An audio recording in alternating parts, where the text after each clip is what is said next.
Pour Mélanie, la pâtisserie, c'est plus qu'une passion, c'est sa vie. Une photo, une lecture, un rêve, tout peut l'inspirer et être à la base d'une nouvelle idée, d'une nouvelle recette. Elle expérimente, elle teste, elle goûte encore et encore. Ce n'est pas possible pour elle d'arrêter tant que sa pâtisserie n'est pas parfaite.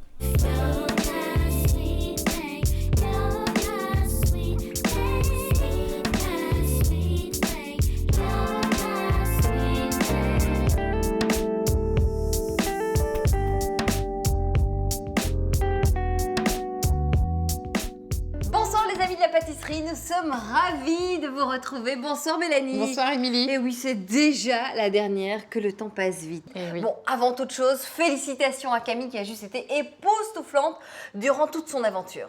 Tout à fait, elle a eu un parcours exceptionnel, elle a été constante, elle nous a sorti des réalisations très belles et je trouve que sa victoire est amplement méritée. Bon, alors pour cette dernière que tu m'avais annoncée grandiose, on va regarder ce qui...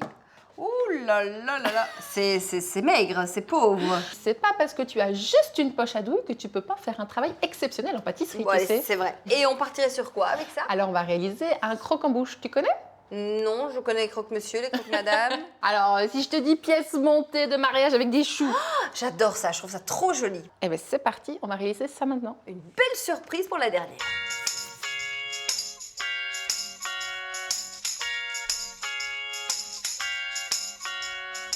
C'est la dernière émission et ce n'est pas pour ça qu'on va changer nos bonnes habitudes. Ah ça non, on commence par préparer et peser tous nos ingrédients. Alors Émilie, tu m'as prouvé ces dernières semaines que tu savais réaliser une pâte à choux. Ce n'est pas faux. Voilà, donc je te propose de réaliser le craquelin. Le craquelin, tu veux dire ce pain au sucre? C'est faux de moi. Mais non. Si. Alors en pâtisserie, alors le craquelin en pâtisserie, donc c'est une fine couche de sucre que tu vas déposer sur tes choux pour qu'ils se développent correctement. Et on fait ça comment? Alors tu vas mélanger le sucre avec le beurre et la farine. Tu mets tout ensemble, tu l'étales entre deux feuilles de papier sulfurisé sur une épaisseur de 1 mm. Allez, au boulot. Bon, la préparation de la pâte n'a rien de compliqué. On prend 50 g de farine, 50 g de beurre et 50 g de sucre. Ce n'est pas maths sup, quoi. Ensuite, au tour de notre chère Ken de se mettre au travail. Mélanie prépare à nouveau une traditionnelle pâte à choux. On laisse donc fondre le beurre dans l'eau à laquelle on a ajouté du sucre et du sel. Lorsque le beurre est complètement fondu, on ôte la casserole du feu pour y mélanger la farine. Ensuite, on la remet sur le feu pour laisser sécher la préparation. En principe, il faut 3 œufs pour cette recette. Mais Mélanie veille à notre taux de cholestérol et préfère donc les œufs Columbus qu'elle bat légèrement à l'avance, ce qui lui permet d'incorporer le mélange graduellement pour un résultat parfait.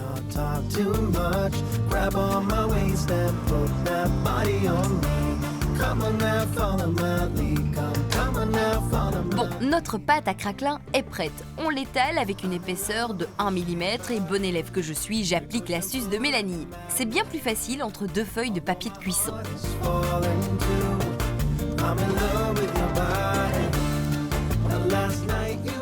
Alors Émilie, notre pâte à choux est prête. Donc je vais te donner un petit truc et astuce pour éviter que ta feuille ne bouge pendant que tu poches tes choux. Donc tu vas mettre 4 petits points de colle, comme ceci, sur chaque extrémité. Voilà. Tu déposes la feuille. Et voilà, ta feuille ne bouge plus. Magie! Je te montre la première ligne, comme ça tu as le calibre des choux. Et après, c'est à toi de jouer. Ah oui, c'est tout petit. Imagine me and you, I do. I think about you day and night. It's only right to think about the girl you love and hold Alors, ça a l'air d'être facile, mais franchement, c'est pas simple du tout.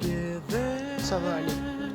If I should call you up, invest a dime, and you say Après avoir passé quelques temps au compartiment congélateur, la pâte est plus maniable.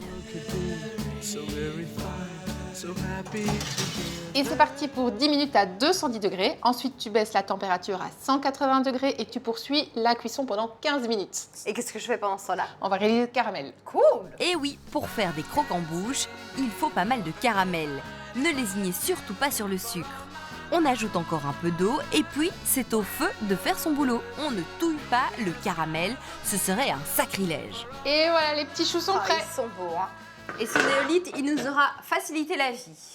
C'est sûr. Alors, je te propose maintenant de garnir les petits choux de crème pâtissière que j'ai réalisés. Et toi, tu vas les tremper dans le caramel. Ça marche.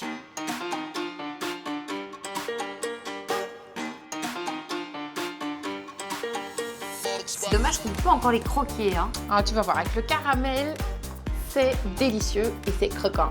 Ça vaut la peine d'attendre. Tout à fait. Attention à ne pas se brûler les doigts. Le caramel, c'est super chaud. You're screaming to make a sound loaded. You see that you're not alone. Do you know how it is to feel alive? Do you know how I wanna make it right? Do you know how it is? Émilie, je trouve ton dessert magnifique. T'as mis ça dans une petite cloche comme un petit bijou. Tu sais quoi, ça me faisait plus penser à cette boule de neige qu'on secouait quand on était petit. Ah oui, c'est vrai. Et un petit café avec ça, à mon avis, ce sera juste parfait. Je suis d'accord. Tu sais quoi? Je vais nous le chercher. C'est parti.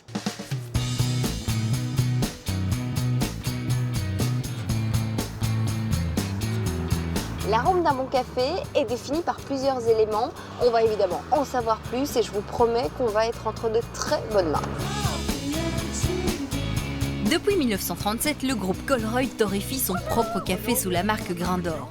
Aujourd'hui, l'atelier de torréfaction du groupe est situé à Guilanguien. Le maître torréfacteur, Chris Durand, et son équipe y perpétuent le savoir-faire traditionnel. Ils sélectionnent et torréfient les meilleurs grains de café provenant du monde entier. Qui de mieux que Chris pour nous initier? Chris, moi, tu sais bien, j'aime tout ce qui est à la mode. D'ailleurs, aujourd'hui, j'ai sorti mon pantalon à paillettes. Alors, tu vas me faire le café qui va parfaitement avec ça, le café tendance à la mode. On partirait sur quoi? Donc, on va vous présenter le cold brew. Le cold brew. Cold brew, oui, ça c'est café préparé avec de l'eau froide. Je m'en doute, d'où son appellation. Et on partirait sur quel type de café? Donc, on va commencer avec un café qui est assez léger, torréfié assez léger, et ça, on va moudre grossièrement. Pour rester dans l'anglais, on s'arrête donc sur cold.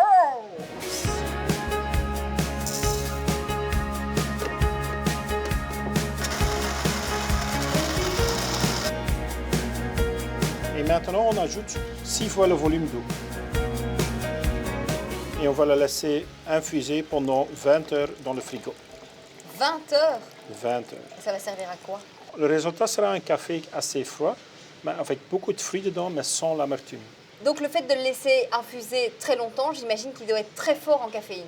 Oui, c'est un genre de energy drink. Ah ouais, d'accord. Je comprends maintenant pourquoi c'est tendance. Oui, mais on ne va pas le boire pur.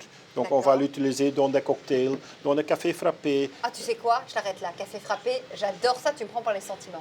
Tant mieux alors que j'ai déjà préparé un. Mais tu es parfait. What you drinking? Le boost de la caféine, mais sans le goût amer, c'est bien joué ça. Now won't you have a double with me? C'est super doux. Bah, tu sais quoi, Mélanie? Ça m'inspire pour un petit cocktail. J'arrive, je suis en pleine forme.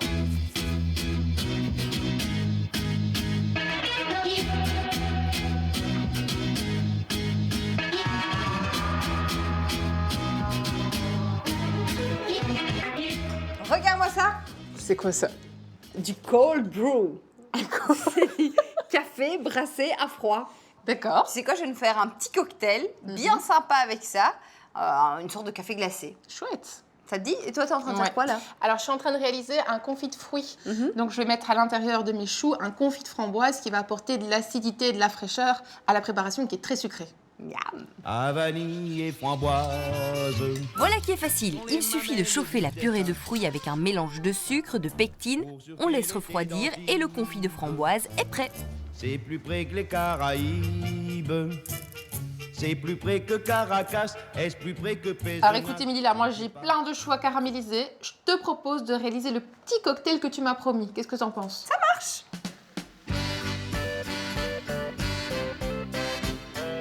Un petit peu de glace pilée dedans. Ensuite, vous prenez le cold brew, dans lequel il n'y a absolument plus d'amertume. Honey, honey. Cette délicieuse liqueur à base de chocolat Darcy. C'est trop bon.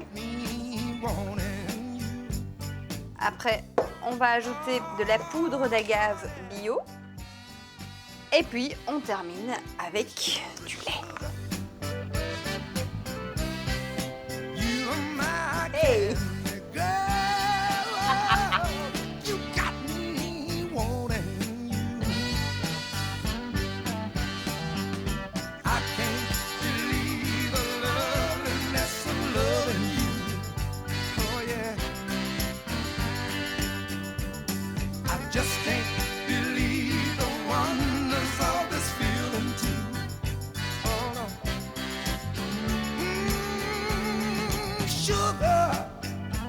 Bon, ma chérie, on va trinquer à cette deuxième saison de la cerise sur le gâteau. Merci à toi pour ton inspiration, pour tes idées. Tu es vraiment brillante, vraiment bravo. Bravo, bravo. Écoute, merci à toi, tu as été une élève assidue. Et j'espère que toutes mes créations vont pouvoir t'inspirer pour tes futurs gâteaux. Mais tu sais quoi, à mon avis, ça va se retrouver sur notre menu de Noël. Parfait. Grâce à toi. Merci pour tout. Ne bougez pas dans quelques instants à vos fourneaux. Nous, on trinque, on mange et puis on fête la fin de cette deuxième saison. Tout à fait.